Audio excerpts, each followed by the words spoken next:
ஆண்டவர் இரட்சகருமாக இயேசுவின் இனிதான நாமத்தினால் உங்களை வாழ்த்துகிறேன். இந்த நாளுடைய ஆவிக்குரிய சிந்தனைக்காக பிலிப்பியருக்கு எழுதின நிருபம் 3 அதிகாரம் 3 நான் வாசிக்கிறேன். மாம்சத்தின் மேல் நம்பிக்கை இராமல் ஆவியினாலே தேவனுக்கு ஆராதனை செய்து கிறிஸ்து இயேசுவுக்குள் மேன்மை பாராட்டுகிற நாமே விருத்த சேதனம் உள்ளவர்கள். பவுல் இந்த இடத்திலே சொல்லுகிறார், மாம்சத்தின் மேல் நம்பிக்கை வைக்காமல் ஆவினாலே தேவனுக்கு ஆராதனை செய்யணும், தேவனை மேன்மை பாராட்டணும், அவர் மேல் நம்பிக்கை வைக்க சொல்லுகிறார். அநேகர் தங்கள் மாம்சத்தை நம்புகிறார்கள். இங்குதான் பிரச்சனை. மாம்சத்தை நம்பும் பொழுது அது என்ன நடக்கிறது என்று சொன்னால், மாம்சத்தின் கிரியைகள் வெளிப்படுகிறது. கலாத்திற்கு எழுதின நிருபம் 5 அதிகாரத்தில் மாம்சத்தின் கிரியைகள் வெளியரங்கமா இருக்குன்னு சொல்லி பெரிய லிஸ்டே இருக்குது. எல்லா வித பாவத்தின் காரியங்கள் அதுல இருக்குது. ஆனா அவைகள் தான் வெளிப்படும். ஆனால் ஆவியானவர் இருந்து ஆவியினாலே நடத்தப்படும் பொழுது, ஆவியினாலே நம்முடைய சரீரங்கள் ஆளுகைக்குட்படும் பொழுது ஆவியின் கனிகள் வெளிப்படுகிறது. அதே கலாத்தியர் 5:22 தான் சொல்லுகிறது, ஆவின் கனியோ அன்பு, சந்தோஷம், சமாதானம், நீடிய பொறுமை, தயவு, நற்குணம், விசுவாசம், சாந்தம், இச்சையடக்கம் என்று சொல்லி அழகாக தேவன் அதை லைன் அப் பண்ணி இருக்கிறாரு. அங்க அன்பு இருக்கும்.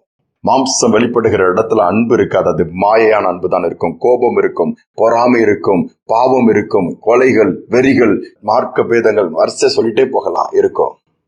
அன்பு இருக்காது.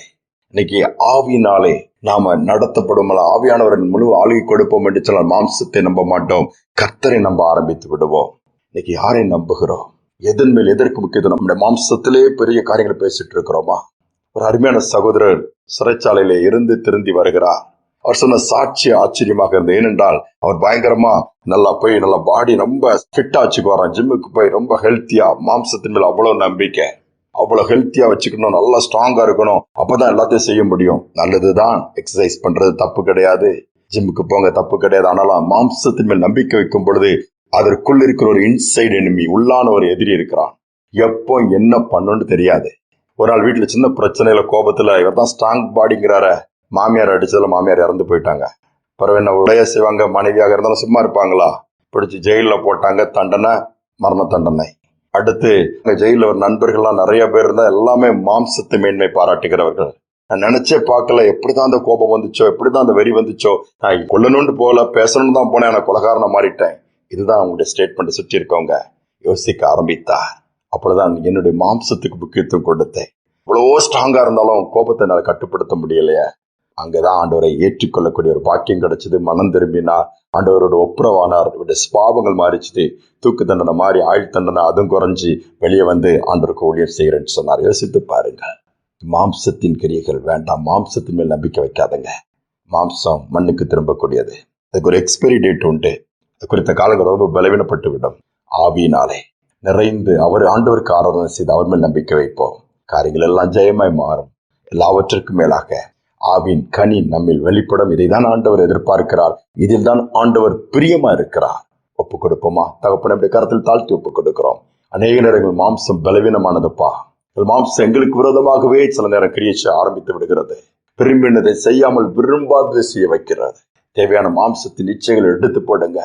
கிறிஸ்துவை உடையவர்கள் தங்கள் மாம்சத்தையும் அதன் ஆசை இச்சைகளையும் சிலுவையில் அறைந்திருக்கிறான்னு சொன்னது போல அவைகளை மாம்சத்தின் கிரியைகளை சிலுவையில் அறைந்து ஆவியினால் நிறைந்து உமக்கு ஒளியை செய்ய, பிரதிபலிக்க இந்த சமுதாயத்திற்கு, தேசத்திற்கு, குடும்பங்களுக்கு நன்மை கொண்டு வர இதை கேட்கிற ஒவ்வொரு பிள்ளைகளையும் மாற்றுவீராக.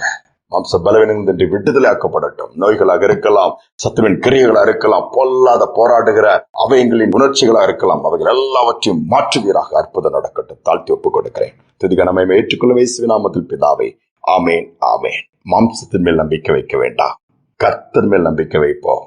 ஆவினால் நிறைந்த ஆண்டவருக்கு ஆராதனை செய்து கிறிஸ்துவை மேன்மை பாராட்டுவோம். காரியங்கள் ஜெயமாய் முடியும். இந்த சிந்தனையோடு இந்த நாளை தொடருவோம். மீண்டும் நாளை தினம் சந்திப்போம்.